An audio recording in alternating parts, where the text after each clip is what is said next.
If you've struggled with key changes or just want to make your songwriting more interesting, then this video will be a game changer for you. We will show you how to perform a common chord modulation, also known as a pivot chord key change. In its simplest form, a song is constructed with notes from a scale. These notes will be used to create the chords and melody in the song. A song that uses the notes from a particular scale is said to be in the key of that scale. For example, a song that uses the notes from the C major scale is in the key of C major. In order to build a song, we will need some chords. Chords in a key, also known as triads, are created by each using 3 notes from the relevant scale. They are labelled with Roman numerals, which are useful in songwriting because they allow you to use a chord progression in any key and see the function or role of each chord. For example, here are the chords in the key of C major. 1 C major, 2 D minor, 3 E minor, 4 F major, 5 G major, 6 A minor, and 7 B diminished. If we move within a song from the chords in one key to another set of chords from a different key, we call it a key change. This move is also known as a modulation. If you'd like a longer introduction to changing key, then check out our video in the description below.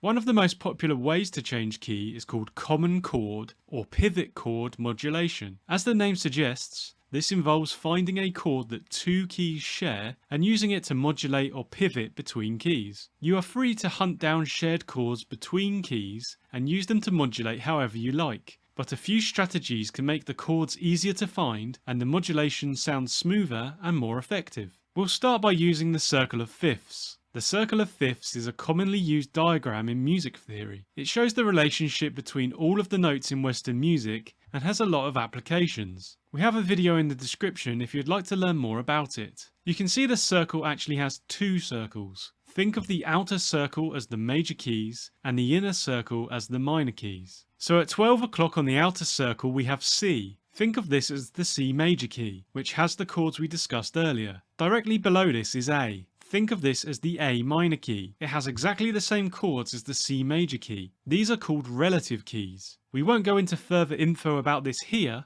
but check out our relative modulation video in the description for an in-depth explanation. Immediately next to C on the outer circle is G. As you'd expect, this represents the G major key. Let's compare the chords in G major with the chords in C major. You'll see that they have 4 chords in common: G major, A minor, C major, and E minor. Keys that have 4 chords in common are also known as closely related keys. The circle of fifths will always show these closely related keys next to each other. So in our C major key example, we know that G major is directly next to it on the circle and has 4 chords in common. And we know that the A minor key directly below it is the relative key. So the 3 remaining closely related keys are F major, D minor, and E minor. It is perfectly possible to modulate between any of these keys, regardless of whether they are major or minor. Let's look at some common chord modulation examples using these closely related keys. We'll use the C major key as our initial key and the G major key we saw earlier as our destination key. There are 4 chords in common. Let's explore each in turn. G major is the 1 chord in the key of G major and the 5 chord in the key of C major. The 5 chord plays an important role in major key chord progressions. You may also see it referred to as the dominant chord. It has an extremely strong desire to resolve back to the 1 chord. For this reason, it is often used at the end of chord progressions in order to bring us back to the 1 chord and establish the key. This means that using the 5 chord to pivot keys is not the best choice, as it will draw the listener back to the tonal center of the initial key and not move us onto the tonal center of the destination key. This is not to say that you cannot use this chord, but for now we will remove it from our possible list of pivot chords. Next up is A minor. This is the 2 chord in the key of G major and the 6 chord in the key of C major. This chord will work nicely as a pivot chord, so let's look at our first example. First of all, we will play a chord progression in our initial key of C major. We will use a very common chord progression, 1, 5, 6, 4. After 2 repeats of this, we will begin our modulation. In bar 9, we play the pivot chord A minor. We have now changed key, but we need to cement the change by reinforcing our new tonal center of G major. A good way to do this is by using the dominant 5 chord we discussed. The 5 chord in our destination key of G major is D major. If you want to further intensify the dominant 5 chord's draw back to the 1 chord, then you can turn it into a dominant 7th chord. This is also known as a perfect cadence. If you'd like to learn more about dominant 7th chords, then we have a video in the description. Next up, we'll play the new 1 chord of G major to reinforce the changed tonal center. We repeat the 5 dominant 7th to 1 change again to really establish the new key. Then we can go into our new key chord progression. This could be anything, but for comparison we will play the same 1, 5, 6, 4 chord progression as we did in the initial key. Listen out for the C major chord coming back in bar 16 and how it no longer feels like the tonal center of the song.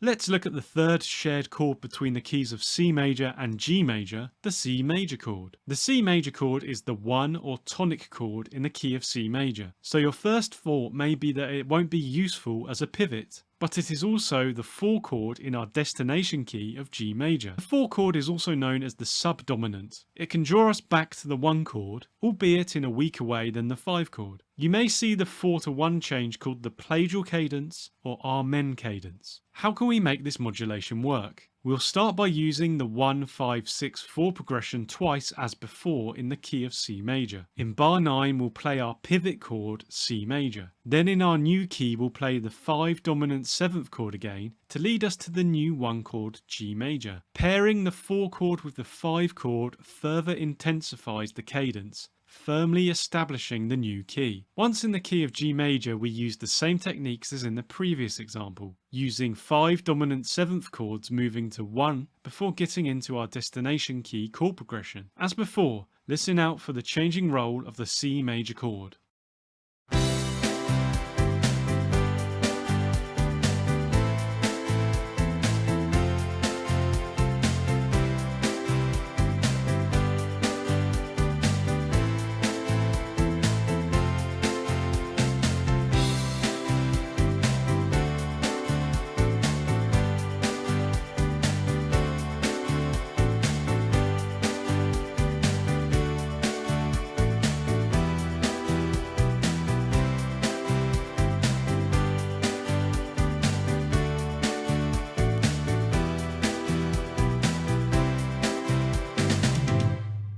We're now left with one common chord between the keys of C major and G major, E minor. E minor is the 3 chord in the key of C major and the 6 chord in our destination key of G major. These minor chords don't have such a strong role in major key songs. This will allow us to create a more drawn out, almost delayed key change this time. We'll use the structure that our other examples used. In bar 9 we'll play the pivot chord E minor, then we'll change to the destination key of G major. We'll go through a 1, 4, 5 dominant 7th sequence to establish the key before going into our chord progression. We're using all chords from the initial key until the 5 dominant 7th chord in bar 12. Indeed, the C major chord in bar 11 does sound like it is still the tonal center until the 5 chord hits. This may be an effect you don't want in your song, so always be aware of the role of the chords you use for your key changes.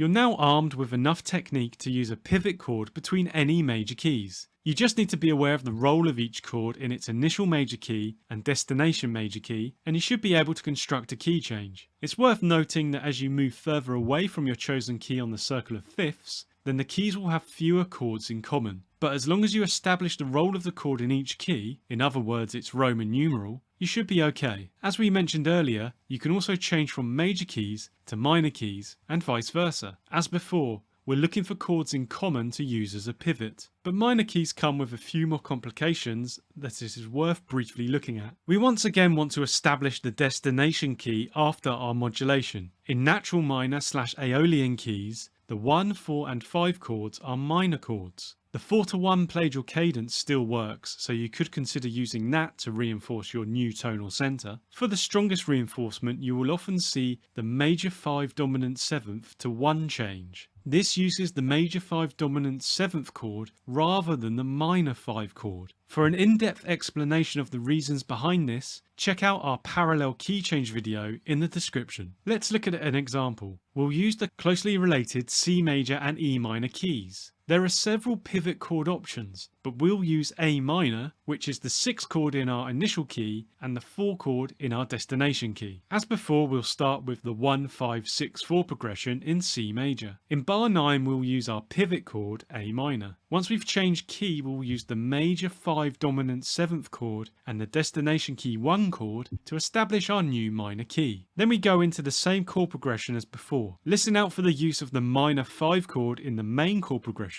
It is common to use both major and minor 5 chords in minor key songs.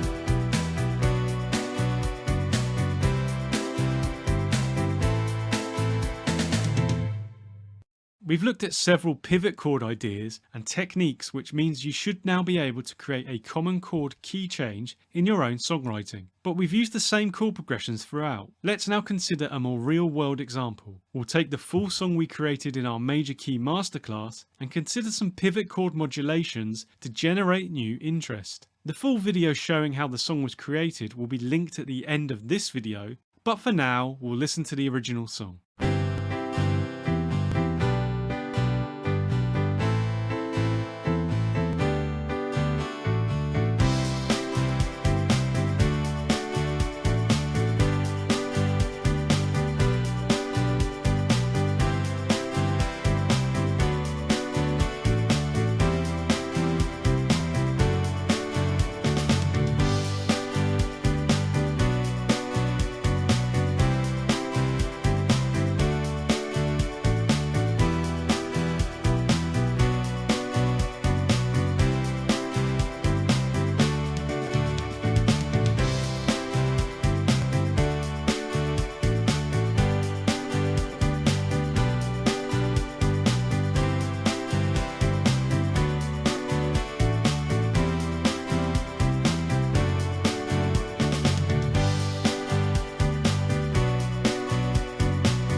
The first thing to note is that we are in the key of G major. If we look at G major on the circle of fifths, you can see that our closely related keys are D major, C major, B minor and A minor. You can have several key changes in the song, and as long as you prepare for them, they won't sound out of place. So let's try and have a different key for each section of the song. We'll keep the choruses in G major. If you notice, the final chorus is slightly different from the rest. Whilst this created some interest when the whole song was in a single key, now we're changing key, it might create confusion. So we'll change the final chorus to be the same as the rest. The verses lead into our choruses, and as such we don't want a huge change. So we'll use the closely related major key of C major. To make life easy, we'll also change the intro into the C major key. We'll keep the same Roman numeral sequences in the changed keys. What we need to do is introduce the pivot chords and other chords to smooth out the key changes. We could add a pre-chorus to extend the key change, but for simplicity, what we'll do here is change the final bar of the verse. To open up this space, we'll take the previous chords that span 2 bars and put them into 1. Then in our empty bar, we'll use the C major chord 1 from the verse for the first half of the bar. This is also the 4 chord in the chorus G major key. We will then use the 5 dominant 7th chord from the chorus G major key for the second half of the final verse bar. This sets us up for the 1 chord at the beginning of the chorus. Now at the end of the chorus we need to accommodate our next key change. We're moving back to the verse in C major, so we'll use the 4 and 1 chords because they are the same as the 1 and 5 dominant 7th chords in our verses, and should quickly establish the change of key. Again, we'll squash this down into a single bar for simplicity. We then repeat our verse and chorus with the key changes. At the end of the second chorus in bar 36, we are heading to the bridge. To emphasize the difference of the bridge, we will move to a minor key. One of our closely related minor keys was B minor, so we will use that. The pivot chord in this case is the 3 chord B minor, which is the same as the 1 chord in our destination key. Again, we'll squash this into the final bar of the chorus, and to really signal a move into a minor key, we'll follow it with the major dominant 7th 5 chord. Now we need one final change to get us back to G major for our last chorus. The 3 chord in the key of B minor is D major. Handily, this is the 5 chord in our chorus key of G major. So we'll just replace the last bar in the chorus with the 3 chord. To enhance it and add some variety,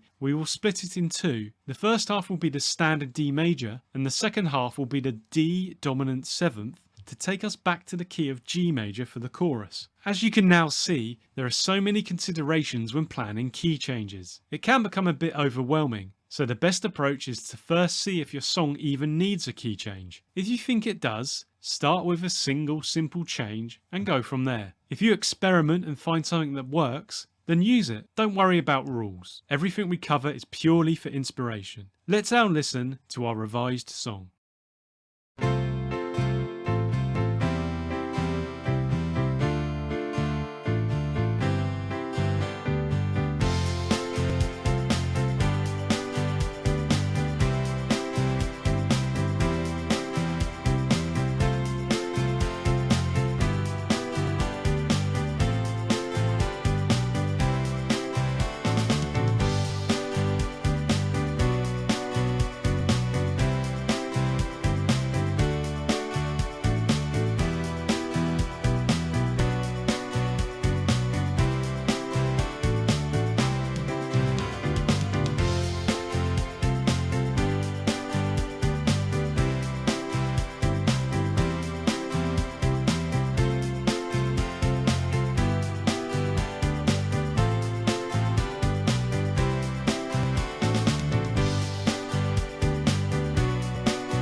Watch the video on screen now to see the major key song written from start to finish.